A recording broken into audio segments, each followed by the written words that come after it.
Good morning, all of you. Myself, Dr. Ramesh Meena, Assistant Professor, Government PG College.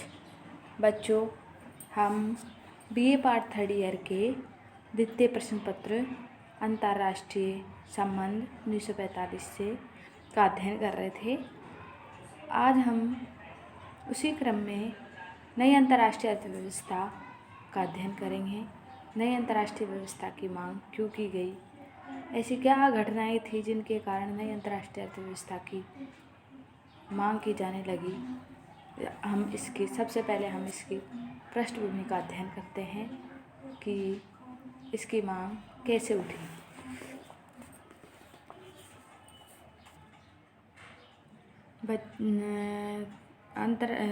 अंतर्राष्ट्रीय अर्थव्यवस्था में द्वितीय विश्व युद्ध एक महत्वपूर्ण घटना थी और द्वितीय विश्व युद्ध के बाद एशिया, अफ्रीका और लैटिन अमेरिका के देश एक एक कर स्वाधीन होते गए।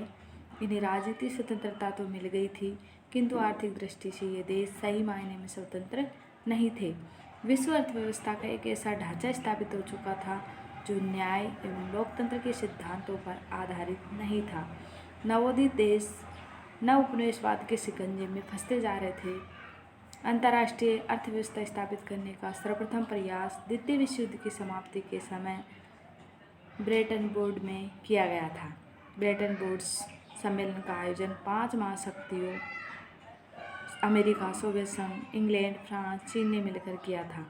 कुछ लैटिन अमेरिका देश, ब्रिटिश भारत को भी मात्र उपस्थिति के लिए बुलाया गया था। असल में ब्रेटन वुड्स में प्रस्तावित आर्थिक व्यवस्था अमेरिका की एक योजना थी जिसे अन्य प्रमुख औद्योगिक देशों का समर्थन प्राप्त था, जिसका उद्देश्य उसकी अपनी हित साधना था। अतः धनी देशों द्वारा स्वयं धनी देशों के लिए तैयार की गई यह अर्थव्यवस्था अमीर और गरीब देशों के बीच असमानता एवं निर्भरता के संबंधों को संस्थागत रूप में जारी रखने की नियति से, यानी विश्व बैंक, अंतर्राष्ट्रीय मुद्रा कोष जैसी संस्थाओं के माध्यम से बनाई गई थी। अतः यह 1960 और 70 के विश्व की आवश्यकताओं और आकांक्षाओं के अनुरूप नहीं थी। तीसरी दुनिया के विकासशील देश इसकी कमियों को उजागर करते हुए वैकल्पिक अर्थव्यवस्था के निर्माण की बात कहने लगे थे। यानी द्वितीय विश्व युद्ध के बाद जो ब्रेटन वुड्स सम्मेलन हुआ था उसमें अमेरिका के द्वारा एक ऐसी आर्थिक व्यवस्था का गठन किया गया था जिसमें अमीर देश गरीब देशों का शोषण कर रहे थे और ये जो विकासशील राष्ट्र थे ये आर्थिक रूप से राजनीतिक रूप से स्वतंत्र हो चुके थे, लेकिन आर्थिक रूप से ये स्वतंत्र नहीं हो पा रहे थे। तो इन देशों के द्वारा नई अंतर्राष्ट्रीय अर्थव्यवस्था की मांग उठाने लगी। ये इस बात पर जोर देने लगे कि आर्थिक संबंधों का निर्धारण न्याय और लोकतांत्रिक आदर्शों पर किया जाना चाहिए।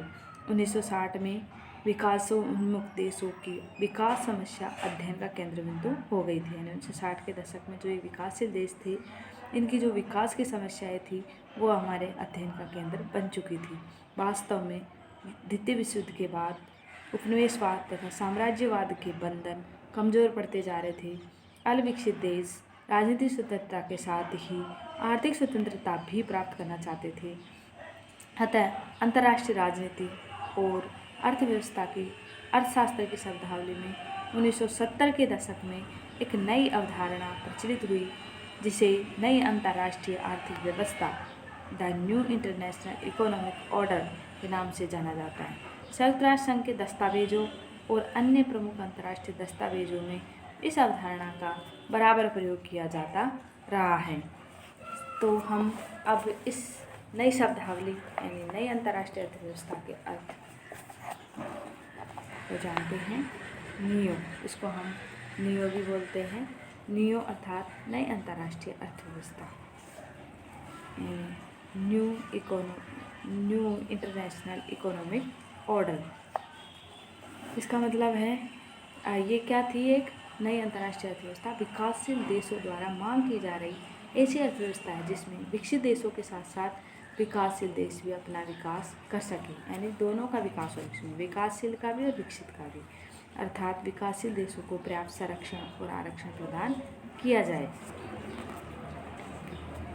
और ये है कि जो 1960 के दशक में जो नवोदित विकासशील देश थे उनके मन में इस बात की उत्कंठा थी कि उनका आर्थिक विकास पूंजीवादी देशों की स्वेच्छा पर निर्भर न रहे, बहुराष्ट्रीय निगमों ने कच्चा माल उत्पन्न करने वाले उपनिवेश न समझे, विश्व आर्थिक व्यवस्था का संचालन एक दूसरे की संप्रभुता का आदर करते हुए हस्तक्षेप तथा कच्चे माल पर उत्पादक राष्ट्र का पूर्ण अधिकार आदि सिद्धांतों पर हो। वस्तुतः ये सिद्धांत विकासशील राष्ट्रों के राष्ट्रीय हितों के अनुकूल है, क्योंकि विश्व के आधे से अधिक कच्चे माल पर उनका क्षेत्राधिकार है। औचित्यपूर्ण आर्थिक स्वाधीनता की स्थापना के लिए तीसरी दुनिया के राष्ट्रों ने नवीन अंतर्राष्ट्रीय आर्थिक व्यवस्था के निर्माण की मांग की। विकासशील देशों को नई अंतर्राष्ट्रीय आर्थिक व्यवस्था के निर्माण की काफ़ी आशाएं हैं, चूँकि निवर्तमान विश्व आर्थिक व्यवस्था का पुनर्निर्धारण उनके हितों के अनुकूल होने की संभावना है। नवीन अंतर्राष्ट्रीय आर्थिक व्यवस्था के बुनियादी सिद्धांत निम्न प्रकार हैं। नवीन अंतर्राष्ट्रीय व्यवस्था के नियमों के अंतर्गत विकासशील देशों की क्या मांग है और नई अंतर्राष्ट्रीय अर्थव्यवस्था के क्या सिद्धांत हैं। जो विकासशील देश हैं वो चाहते हैं कि IMF व वर्ल्ड बैंक जैसी संस्थाओं का पुनर्निर्माण किया जाए, यानी IMF और वर्ल्ड बैंक में विकासशील देशों की समुचित भागीदारी सुनिश्चित की जाए। कच्चे माल व निर्मित माल के कीमत अंतर में कमी की जाए, यानी कच्चे माल और निर्मित माल में जो कीमत का अंतर है उसको कम किया जाए। बहुराष्ट्रीय कंपनियों के विकासशील देशों पर दुष्प्रभाव को समाप्त किया जाए। विकासशील देशों का अति ऋण समाप्त किया जाए। विकसित देश विकासशील देशों को उच्च औद्योगिक तकनीक प्रदान करे। विकसित देश अपने GDP का 0.7% विकासशील देशों को प्रदान करे। ये नई अंतर्राष्ट्रीय अर्थव्यवस्था के प्रमुख सिद्धांत हैं। और कुछ ये भी है कि जैसे बहुराष्ट्रीय निगम हैं उनकी गतिविधियों पर समुचित नियंत्रण लगाया जाना चाहिए और विश्व मुद्रा व्यवस्था में सामान्यीकरण करना, ये इसके महत्वपूर्ण सिद्धांत हैं। ये सभी मांगे विश्वव्यापी हैं, विकासशील तीसरी दुनिया के राष्ट्रों के हितों के अनुकूल हैं। नवीन आर्थिक व्यवस्था की स्थापना की मांग साम्राज्यवाद विरोधी ऐसी मांग है जिससे एशिया, अफ्रीका, लैटिन अमेरिका के अधिकांश राष्ट्र सहमत हैं। समाजवादी खेमे के राष्ट्रों ने इन मांगों का समर्थन किया है।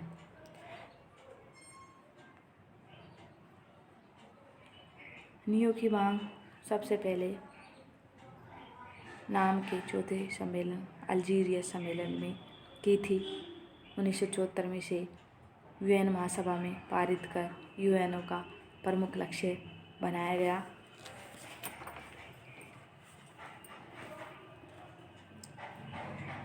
संयुक्त राष्ट्र महासभा का 6वां विशेष अधिवेशन बुलाया गया, जिसने 1 मई 1974 को नई अंतर्राष्ट्रीय अर्थव्यवस्था स्थापित करने की घोषणा और कार्यवाही योजना के ऐतिहासिक प्रस्ताव पारित किए। 1 मई 1974 को। तब से अब तक इस दिशा में 3 महत्वपूर्ण कदम उठाए गए। पहला है नई अंतर्राष्ट्रीय आर्थिक व्यवस्था की स्थापना के लिए संयुक्त राष्ट्र घोषणा। दूसरा है नई अंतर्राष्ट्रीय आर्थिक व्यवस्था की स्थापना के लिए कार्यवाही हेतु कार्यक्रम। तीसरा है राज्यों के आर्थिक अधिकारों एवं कर्तव्यों का चार्टर। ठीक है, तो ये चार्टर कौन कौन सा है?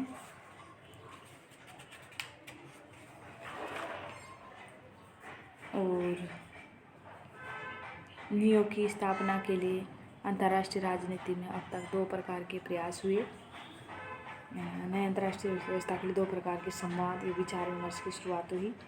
एक तो उत्तर दक्षिण संवाद, दूसरा दक्षिण दक्षिण सहयोग, north south dialogue, south south dialogue corporation.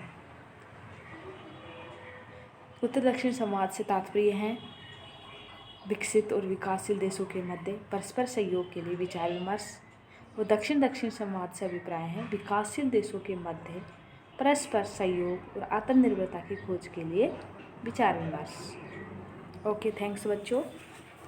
अगले वीडियो में हम उत्तर दक्षिण संवाद और दक्षिण दक्षिण संवाद का विस्तृत रूप से अध्ययन करेंगे।